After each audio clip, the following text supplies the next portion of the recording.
ॐ भद्रं कर्णेभिः शृणुयामदेवाः भद्रं पश्येमाक्षभिर्यजत्राः स्थिरैरङ्गैस्तुष्टुवागुंसस्तनूभिर्व्यसेमदेवहितं यदायुः स्वस्ति न इंद्रो वृद्धश्रवाः स्वस्ति नः पूषा विश्ववेदाः स्वस्ति नस्तारक्षो अरिष्टनेमिः स्वस्ति नो बृहस्पतिर्दधातु ॐ शान्ति शान्ति शान्तिः।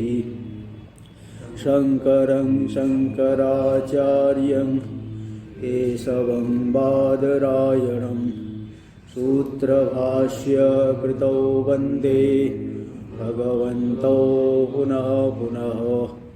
ईश्वरो गुरुरात्मेति मूर्तिभेदविभागिने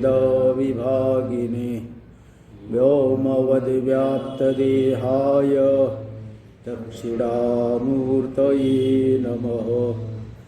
ॐ शान्ति शान्ति शान्ति।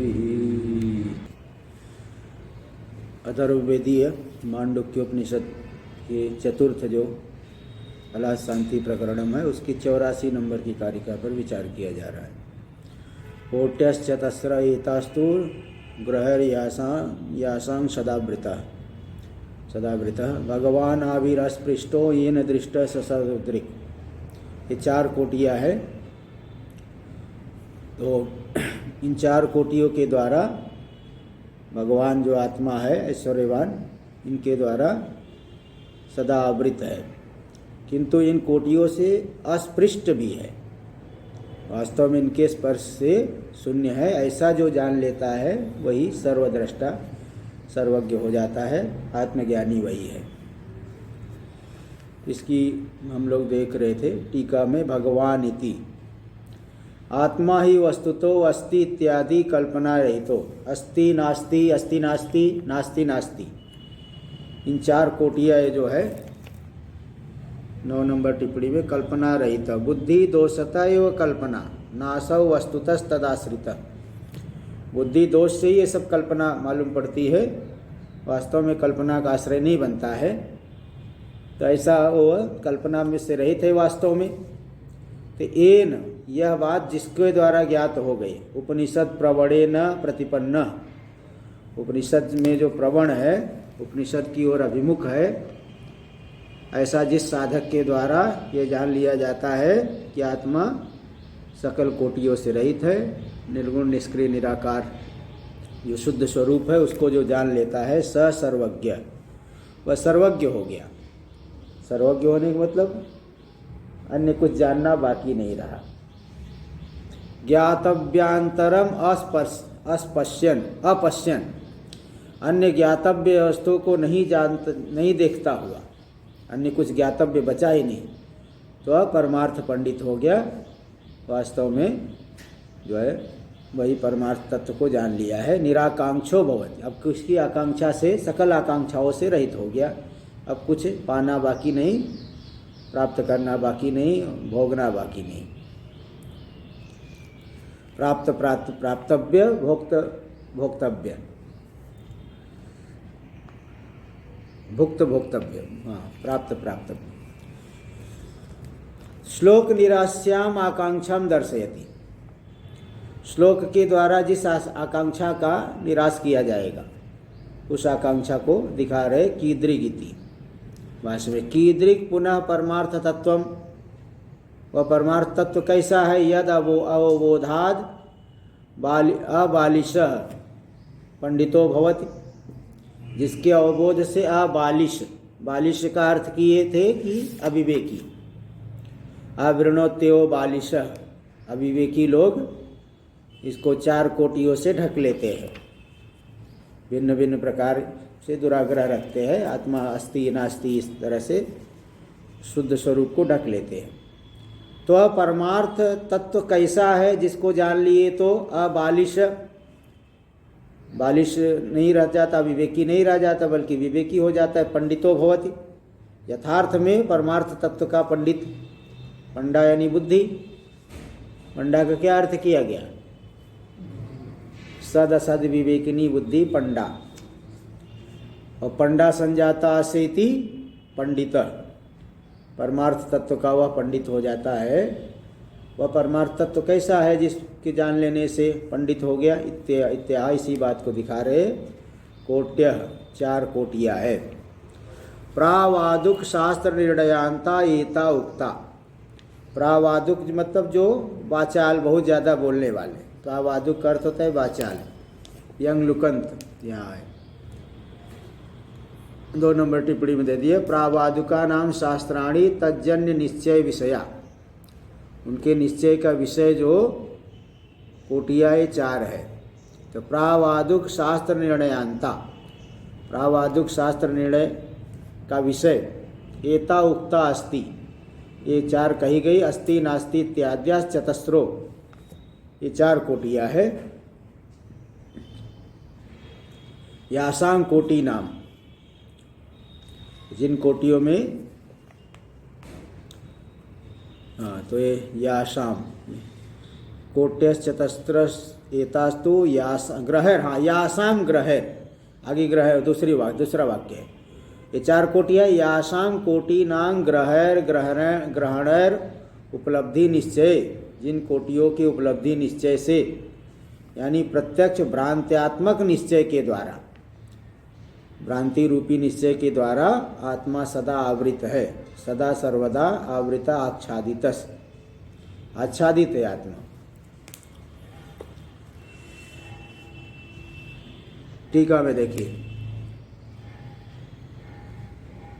किमिति परमार्थ तत्वम जिज्ञास्यसे, परमार्थ तत्व को जानना क्यों चाहते हैं भाई? उसकी जिज्ञासा क्यों की जाती है? जानने की इच्छा क्यों की जाती है? बोले तज ज्ञानात् पांडित्य सिद्ध्यर्थम, उस परमार्थ तत्व के ज्ञान से पांडित्य की सिद्धि के लिए उसको जानना चाहते हैं, जिज्ञास्य बनता है। इत्याह यदवबोधात्, इसी बात को बता दिए जिसके ज्ञान से अबालिश यानी पंडित हो जाता है। तत्र श्लोकम अवतार्य व्याकरोति, इस विषय में श्लोक का अवतरण करके उसकी व्याख्या करे। आह इत्यादि ना, इत्याह तो आ गया ऊपर। तेषामेव प्रावादुका नाम उपलब्धि निश्चय, उनकी उपलब्धि रूपी निश्चय के द्वारा ये 4 जो है कोटियों का निर्णय होता है। तो तेषाम आगे दे रहे हैं, तेषाम आ गया ना, तेषाम उक्ता एता नास्ति असंत आवृत तेषाम एव प्रावादुका नाम, उनके उपलब्धि निश्चय से ही सदा यह आत्मा आच्छादित है। आगे भाष्य में यह स भगवान आभीर अस्ति नास्ति इत्यादि कोटि भी चतस्री भी अपि अस्पृष्टो, जो भगवान ऐश्वर्यवान आत्मा अस्ति नास्ति इत्यादि 4 कोटियों से अस्पृष्ट है। अस्त्यादि विकल्पना वर्जित, अस्त्यादि विकल्पना से रहित है, नाना प्रकार की कल्पना का यह आश्रय नहीं है। तो ऐसा जो तो इस प्रकार का है, उसको जो जान लिया वही सर्वद्रष्टा हो गया। ये न मुनिना दृष्टो ज्ञातो, जिस मुनि के द्वारा, मननशील के द्वारा जान लिया गया, अपरोक्ष अनुभव कर लिया गया। वेदांतेषु औपनिषद पुरुष, वेदांतों में जो औपनिषद पुरुष है, उपनिषद के द्वारा प्रतिपाद्य है, ऐसी आत्मा जिसके द्वारा जान लिया गया, स सर्वदृक् सर्वज्ञ परमार्थ पंडित इत्यर्थ, वही सर्वद्रष्टा हो गए, सर्वज्ञ हो गए, परमार्थ पंडित। सर्वज्ञ से सामान्य ज्ञान को लेते हैं, सर्वविद सर्वदृक् विशेष ज्ञान, सामान्य रूप से भी जान लिए, विशेष रूप से भी जान लिए, सर्वज्ञ भी हो गए, सर्वदृक् भी हो गए। वैसे ईश्वर के लिए तो सर्वविद तो लगाया जाता है, लेकिन ज्ञानी मतलब ज्ञानी सबको विशेष रूप से जान लेगा ऐसा नहीं, सामान्य तत्व में ही निष्ठ होते, इसलिए सर्वदृक् का ही सर्वज्ञ अर्थ यहाँ लेना पड़ेगा। तो यही दिए है। टीका में यो भगवान उक्त विशेषण, जो भगवान आत्मा उक्त विशेषण वाला है, स येन, वह जिसके द्वारा जान लिया गया वही सर्वदृक् है, परमार्थ पंडित है। इस तरह से योजना कर लेना है। टीका में ज्ञानवतोपि यावत् जीवादि श्रुति वसाद अग्निहोत्रादि कर्तव्यम, ज्ञानी पुरुष भी यावत् जीवम अग्निहोत्रम जुहुयात इत्यादि श्रुतियों का अनुगमन करते हुए, पालन करते हुए जीवन पर्यंत अग्निहोत्र आदि उनके लिए भी कर्तव्य है। 11 नंबर टिप्पणी में दे दिए कर्तव्य जीवनय का निमित्तत्वात् एतत् श्रुति प्रतिपाद्यस्य, क्योंकि इस श्रुति का प्रतिपाद्य जो अग्निहोत्र है जीवन मात्र निमित्त वाला, जब तक जिएगा। शुचित्वे सति विहित काल जीवित्वम, शुचि दशा में कोई सूतक पातक न लगा हो तो विहित काल में जीवित है, जीवन है, तो जब तक जीवन रहे तब तक करना पड़े, केवल सूतक पातक आदि दशा को छोड़ करके। इसलिए ज्ञानी है तो क्या हो गया, उनको सूतक पातक नहीं है तो थोड़ा अग्निहोत्र कर देंगे। हाँ, कोई घर में मर गया है, कोई कुछ हो गया है, पातक लग गया, सूतक लग गया, तो उस समय भले मत करो, बाकी समय में तो ज्ञानी को करना चाहिए जीवन पर्यंत। इत्याशंका, ऐसी आशंका होने पर उत्तर दे रहे श्लोक नंबर 85 में। प्राप्य सर्वज्ञतां कृष्णां ब्राह्मण्यं पदमद्वयम् अनापन्नादिमध्यान्तं किमतः परमीहते।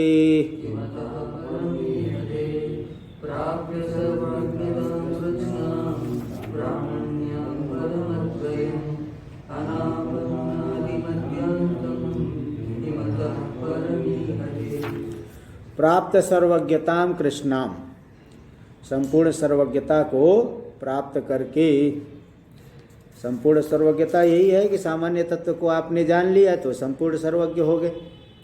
संपूर्ण सर्वज्ञ यही है कि जानना बाकी नहीं रह गया, यही संपूर्ण सर्वज्ञता है। एक तत्व के विज्ञान से सर्वविज्ञान, संपूर्ण आकांक्षा की निवृत्ति हो गई। इस प्रकार की सर्वज्ञता, कृष्ण सर्वज्ञता को प्राप्त करके ब्राह्मण्यं पदम अद्वयम, ब्रह्म संबंधी स्वरूप, ब्रह्म का वास्तविक स्वरूप जो अद्वितीय स्वरूप है उसको अनुभव करके अनापन्नादि मध्यांतम,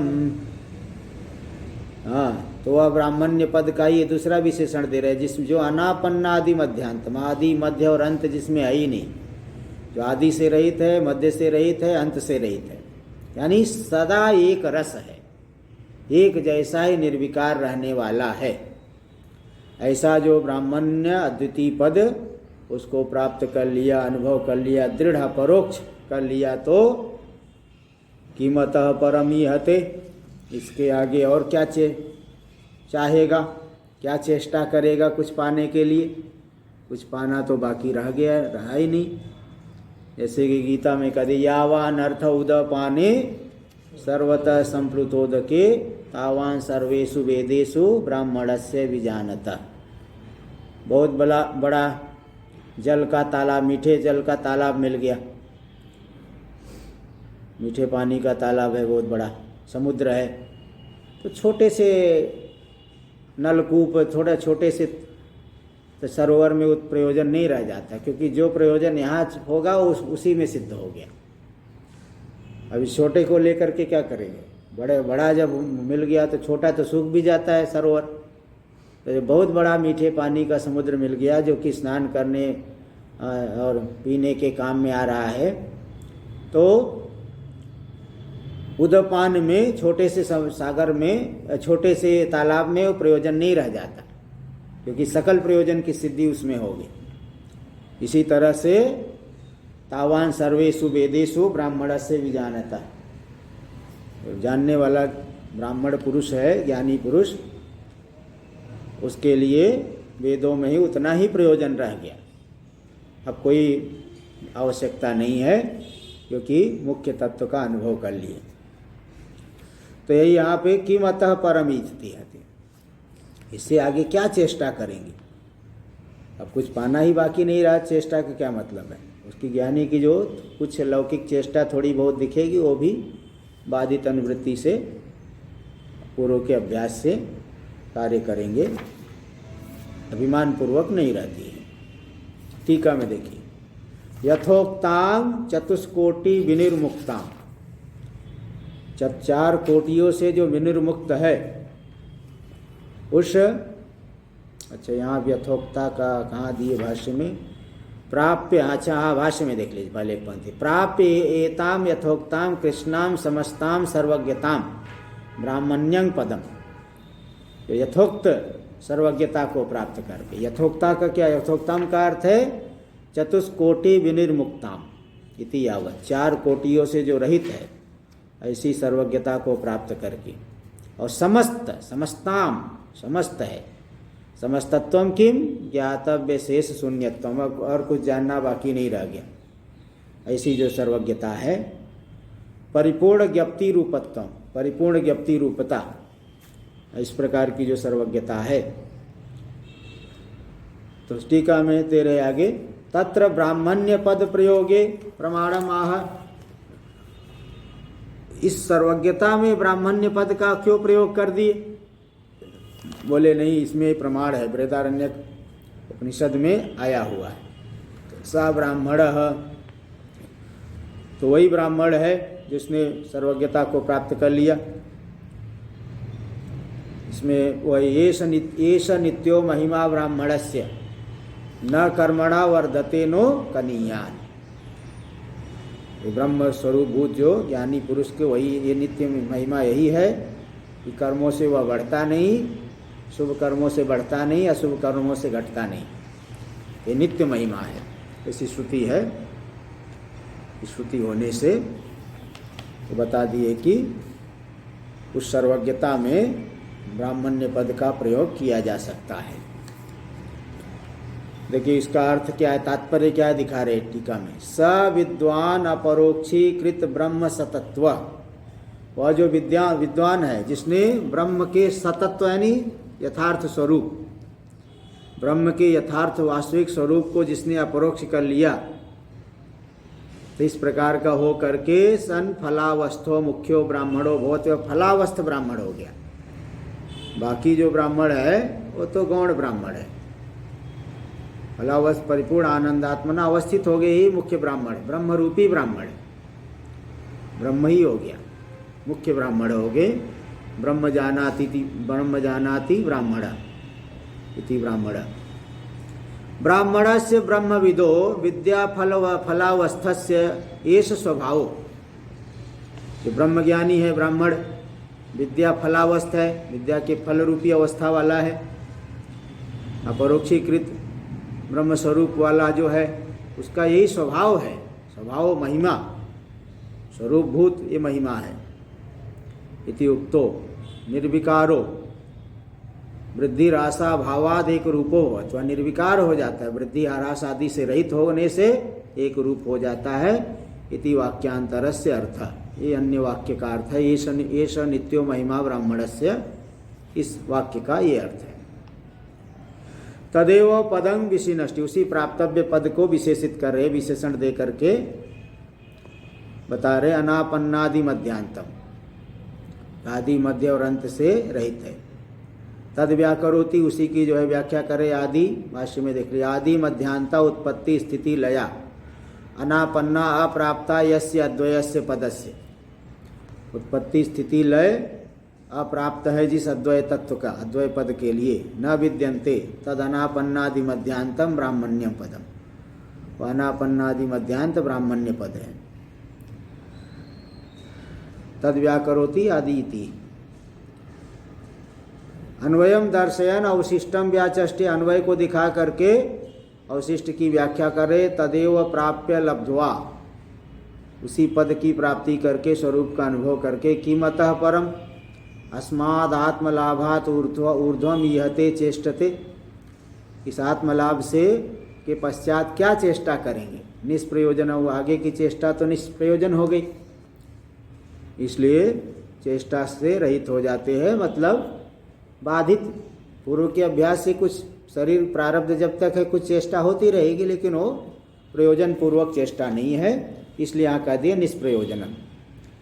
लोक में तो प्रयोजन से ही चेष्टा होती है, अकामतः क्रिया काचित दृश्यते नेह करीचित यद्यधि कुरुते जंतुस तत्तत् कामस्य चेष्टितम, ये वाक्य आ चुका है। टीका में ज्ञानवान फलावस्था सन कृत कृत्यो, ज्ञानी जो है फलावस्थ हो करके, फलावस्थ का ही अर्थ लेना, अपरोक्षीकृत हो गया, अपरोक्ष कर लिया है तत्व का, तो ये फलावस्थ हो करके कृतकृत्यो, कृतकृत्य हो जाते हैं। न तस्य किंचित अस्ति कर्तव्यम, उस ज्ञानी के लिए कुछ करना बाकी नहीं रहता। इत्यस्मिन् अर्थे भगवद वाक्यं प्रमाणयति, इस अर्थ में भगवान के वाक्य को प्रमाण रूप से प्रस्तुत कर रहे हैं। नैव तस्य भाष्य में, नैव तस्य कृतेनार्थे, कृतेनार्थ क्या है आगे गीता में, ना कृतेनेह कश्चन, गीता के 3 अध्याय का 18वां श्लोक है। नैव तस्य कृतेनार्थो ना कृतेनेह कश्चन, कृत से किए गए से कुछ प्रयोजन नहीं है और नहीं किए गए से भी कोई प्रयोजन नहीं है। तो किसी भी कर्म से ज्ञानी को कोई प्रयोजन नहीं, ये बता दिए। यावत् जीवादि श्रुतेर, यावत् जीवम अग्निहोत्रम जुहुयात्, जब तक जीवन है अग्निहोत्रम करे। ये जो श्रुति है अविद्वद विषयत्वात्, अज्ञानी को विषय करती है, इसलिए विदुषो नाग्निहोत्रादि कर्तव्यम, विद्वान को अग्निहोत्रादि नहीं करना है क्योंकि उसके लिए तो कोई कर्तव्य बाकी नहीं रह गया, वो तो अज्ञानी को विषय करता है। कोई भी कर्म है अविरक्त को ही विषय करता है, विरक्त को नहीं विषय करता, विरक्त के लिए ज्ञान कांड है। इति उक्तम, ये बता दिया गया। इदानीं तस्यापि नियोगतो अस्ति कर्तव्यम, बोले पूर्व पक्षी कहेगा नहीं विधि है तो नियोग से, विधि से तो नहीं कर्तव्य है, कुछ न कुछ तो करना ही पड़ेगा। क्या है ज्ञानी के लिए? शांतो दांतो परतस्थितिच्छु समाहितो भूत्वा आत्मन्यव आत्मानं पश्ये, शांत दांत उपरत तितिक्षु होकर के, समाहित होकर के अपने ही अंतःकरण में आत्मा का दर्शन करे, इत्यादि विधि आई है। इसलिए विधि से ज्ञानी के लिए भी कर्तव्य हो जाएगा, समदम आदि तो करना ही पड़ेगा। इत्याशंका, इसी आशंका होने पर श्लोक नंबर 86 में दे रहे विप्राणामिति, विप्राणां विनयो ह्येष समः प्राकृत उच्यते, दमः प्रकृतिदान्तत्वा देवं विद्वान् समं व्रजेत्।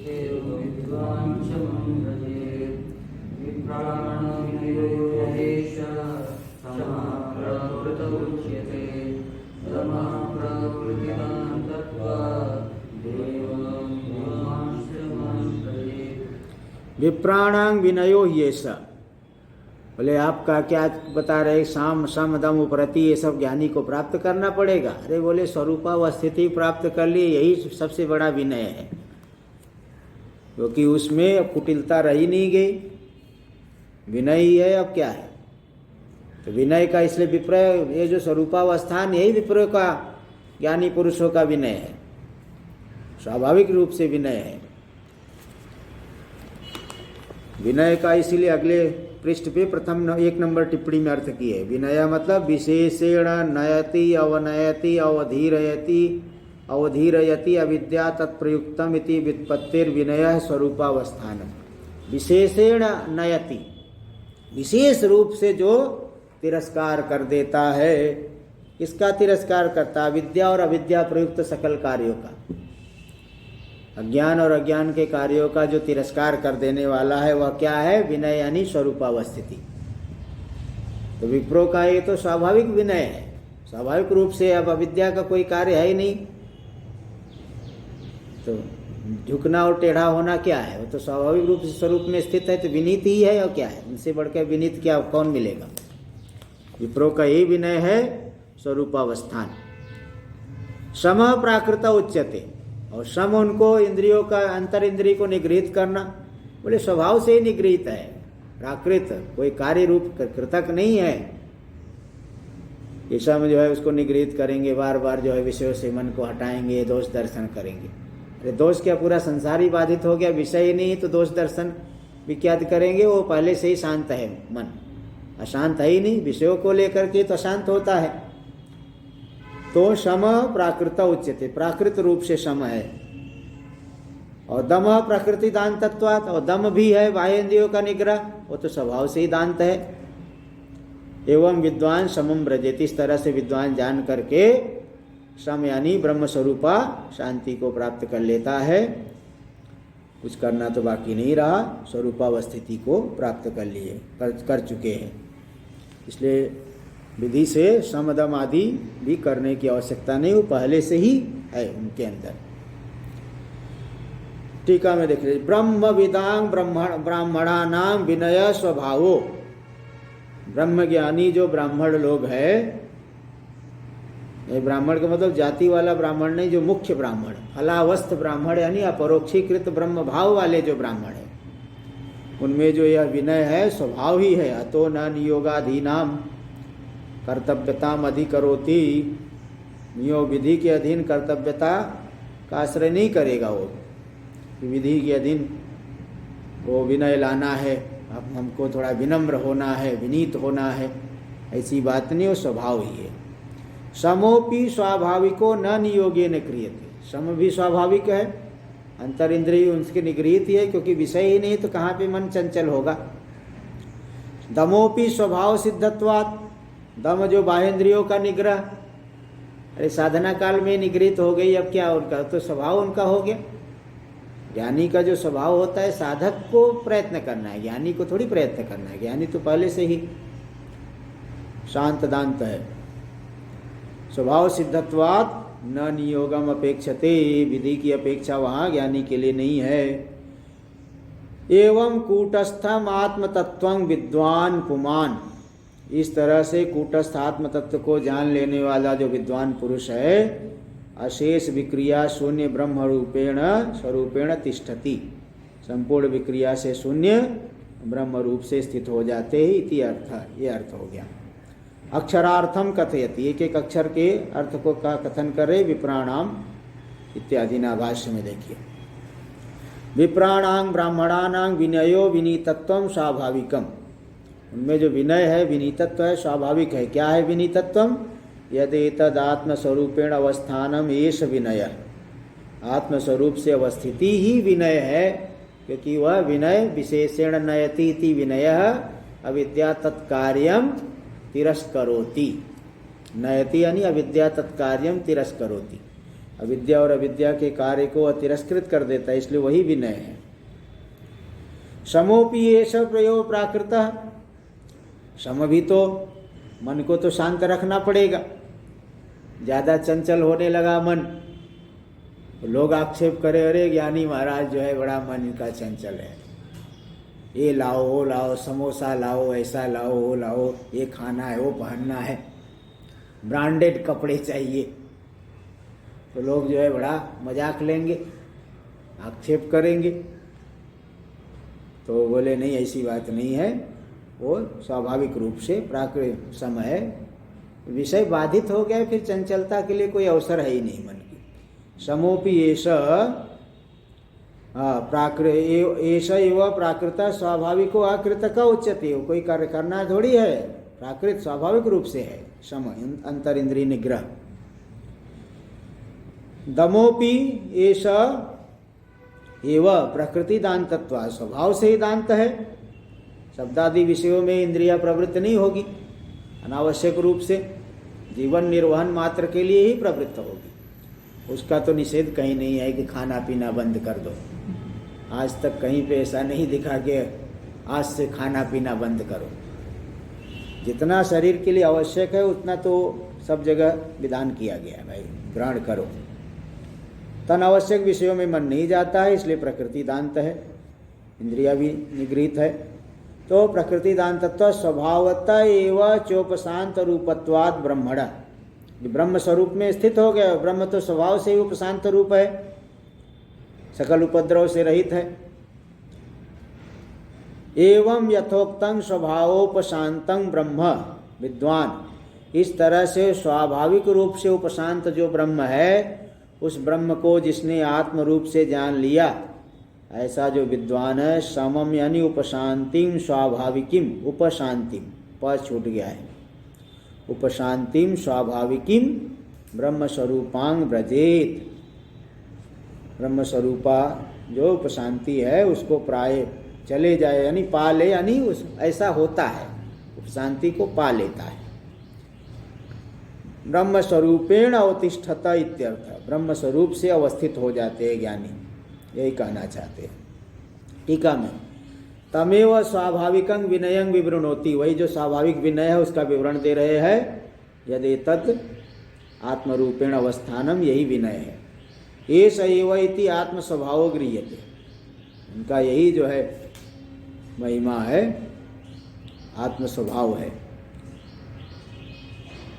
दे दिए यहाँ एष एव, एष एव, एष एव, हाँ एष दमोपि एष एव, दम भी यही है, आत्म स्वभाव स्वरूप स्वभाव से ही दांत है। इस तरह से समझ बता दी। तो विधि के अधीन शांति दांति उनको नहीं लाना है, स्वाभाविक रूप से है।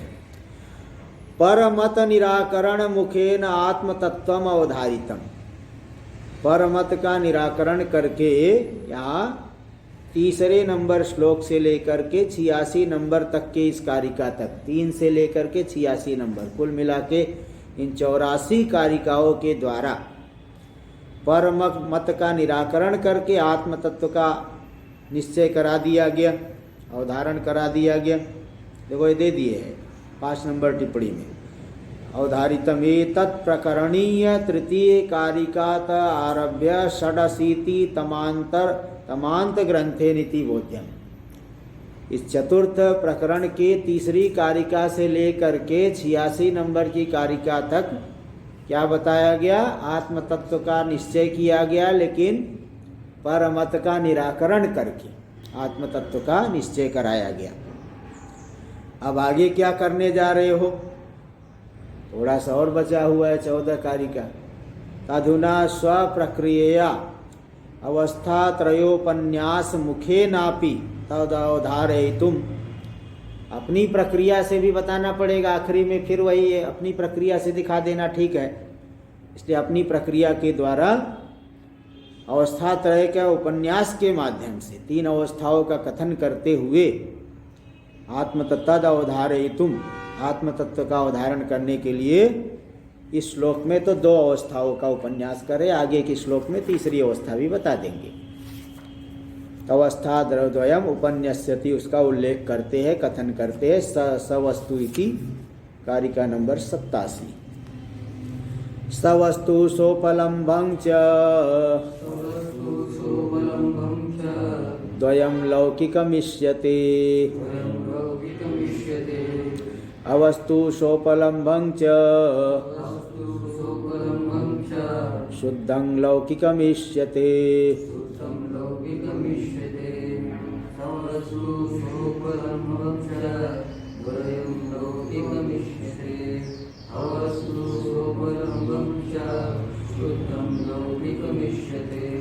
सवस्तु सोपलम्भम च, वस्तु और उपलम्ब के सहित। जागृत में क्या है? विषयों का ज्ञान हो रहा है, व्यावहारिक पदार्थ भी है, व्यावहारिक ज्ञान हो रहा है, ज्ञान भी हो रहा है और पदार्थ भी है। तो सवस्तु सोपलम्भम च द्वयम, वस्तु के सहित और उपलब्धि के सहित, वस्तु भी है और उसका ज्ञान भी हो रहा है, ऐसा जो द्वैत है, ग्राह्य और उसका ग्रहण, पदार्थों ग्राह्य पदार्थों का ज्ञान, इस प्रकार का जो द्वैत है, ग्राह्य ग्रहण रूपी द्वैत, ये लौकिकम, इसको लौकिक यानी जागृत कहा जाता है, इसको लौकिक कह देते हैं।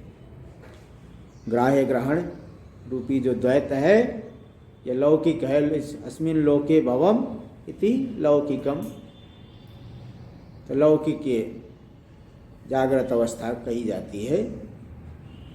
और अवस्तु सोपलम्भम च, वस्तु तो नहीं है लेकिन उपलब्धि हो रही है, ज्ञान तो होता है। मृग, हाँ, वहाँ पे जैसे रज्जु सर में सर्प नहीं है फिर भी ज्ञान हो रहा है, ऐसे स्वप्न के में पदार्थ नहीं है लेकिन ज्ञान हो रहा है। तो वस्तु से रहित होकर के उपलब्धि जो हो रही है द्वैत की, वह शुद्धम लौकिकम इष्यते, उसी को शुद्ध लौकिक कहा जाता है, यानी स्वप्नावस्था। शुद्धम लौकिकम इसलिए कह रहे हैं कि सभी प्राणियों को होता है, जागृत भी सबको हो रहा है, स्वप्न भी सबको हो रहा है। ये सभी प्राणियों को वस्तु के बिना ही वहाँ पे पदार्थों का ज्ञान हो रहा है। ये दो अवस्था हो गई। एक अवस्था में इंद्रियों के माध्यम से स्थूल विषयों का ग्रहण हो रहा है, और दूसरी अवस्था में मन की वासना के माध्यम से ज्ञान, विषयों का ज्ञान हो रहा है, विषय नहीं है। ये दो अवस्था है। और तीसरी अवस्था और चतुरी अवस्था भी अगले श्लोक में बता देंगे, अगली कारिका में।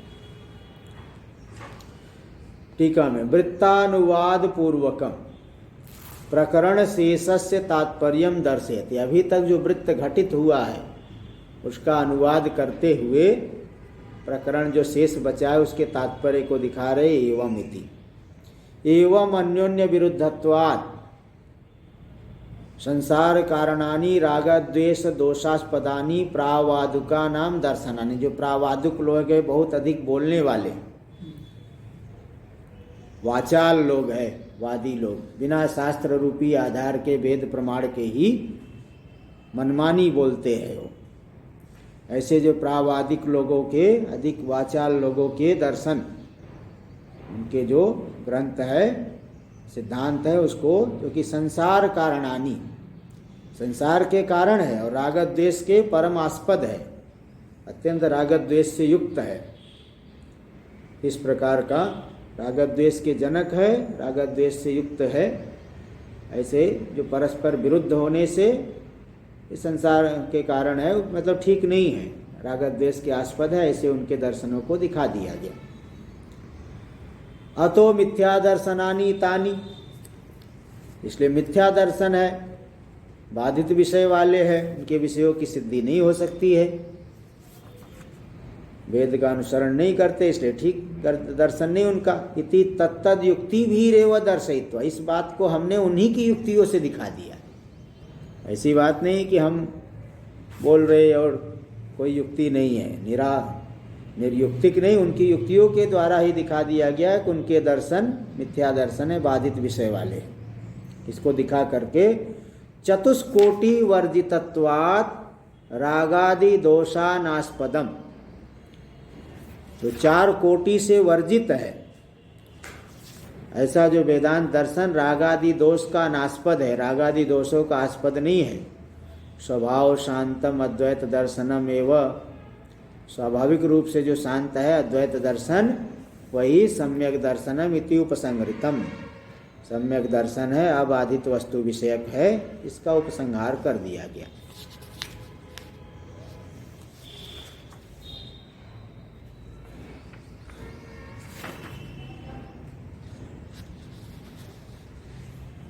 अथेदानीम स्वप्रक्रिया दर्शनार्थ आरंभ, अब अपनी प्रक्रिया को दिखाने के लिए आरंभ कर रहे हैं। टीका में देख लीजिए। शिष्यस्य अध्यारोप दृष्टि आश्रित्य जागृदादि पदार्थ परिशुद्धि पूर्वको बोध प्रकार स्वप्रक्रिया। स्वप्रक्रिया क्या है? शिष्य को तो पूरा संसार दिख रहा है, संसार में अभी उसका विशेष आग्रह है, इसलिए आरोप अध्यारोप दृष्टि को लेकर के जागृत आदि पदार्थ परिशुद्धि पूर्वक, जागृत आदि पदार्थों की जो परिशुद्धि, परस्पर विविक्तता अलग अलग है, जागृत अवस्था अलग है, स्वप्न अवस्था अलग है, सुषुप्ति अवस्था अलग है। तो जागृत आदि पदार्थ परिशुद्धि पूर्वक जो बोध का प्रकार है, शिष्य के लिए अध्यारोप दृष्टि का आश्रय लेकर के इस तरह से बोध कराना, यही है स्वप्रक्रिया। अध्यारोपापवादाभ्याम इस प्रपंचम प्रपंचते।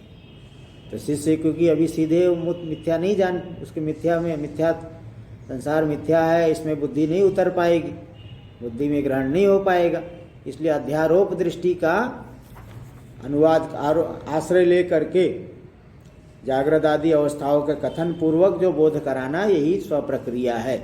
तया तस्यैव आत्मतत्वस्य प्रदर्शन परो ग्रंथ शेष। इसी प्रक्रिया का आलंबन लेकर के उसी जो आत्म तत्व का अभी तक परमत निराकरण के माध्यम से वर्णन किया गया, उसी का अध्यारोप प्रक्रिया के द्वारा प्रदर्शन करने वाला, प्रदर्शन में तात्पर्य रखने वाले आगे का ग्रंथ शेष है, ये अर्थ है। तत्र जागरितम उदाहरति। तो ऐसा होने पर सबसे पहले जागृत अवस्था का उदाहरण दे रहे हैं। सवस्तु इति भाष्य में। सवस्तु समृति सता वस्तुना सह वर्तत इति सवस्तु। समृति सत, समृति यानी व्यवहार काल में, 2 नंबर टिप्पणी में दे दी। समृतो व्यवहार काले सत, व्यवहार काल में जो सत मालूम पड़ रहा है, तेन व्यावहारिक सद वस्तुना, ऐसे व्यावहारिक सद वस्तु के साथ में वर्तमान है, इसलिए हो गए सवस्तु, सवस्तु है। तथा चोपलब्धि उपलम्भ, उपलब्धि उपलब्धि यानी उपलम्ब है, तेन स वर्तते सोपलम्भम, उस उपलम्ब के साथ में जो वर्तमान, उपलम्ब यानी प्रतीति मात्र शरीरम सुक्त्यादि रूपम, तेन स वर्तते, उसके सहित वर्तमान। सोपलम्भम च शास्त्रादि सर्व व्यवहारास्पदम, शास्त्रादि सर्व व्यवहार का जो आस्पद है, आश्रय है। ग्राह्य ग्राहक लक्षणम द्वयम, लौकिकम लोकादनपेतम, लौकिकम जागरितम इत्येतत्। चलो इसको करेंगे अगले पाठ में। ओम भद्रं कर्णेभिः शृणुयाम देवाः, भद्रं पश्येमाक्षवीर्यजत्राः, स्थिरैरङ्गैस्तुष्टुवागुंशस्तनूभिर्व्यसेम देवहितं यदायुः।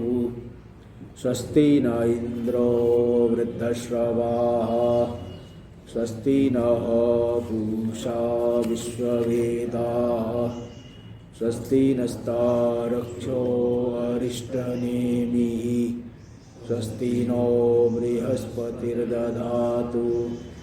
ॐ शान्ति शान्ति शान्तिः। शङ्करं शङ्कराचार्यं केशवं बादरायणं, सूत्रभाष्य कृतौ वन्दे भगवन्तौ पुनः पुनः। ईश्वरो गुरुरात्मेति मूर्तिभेदविभागिने, व्योमवद्व्याप्तदेहाय दक्षिणामूर्तये नमः। ओम शांति शांति शांति।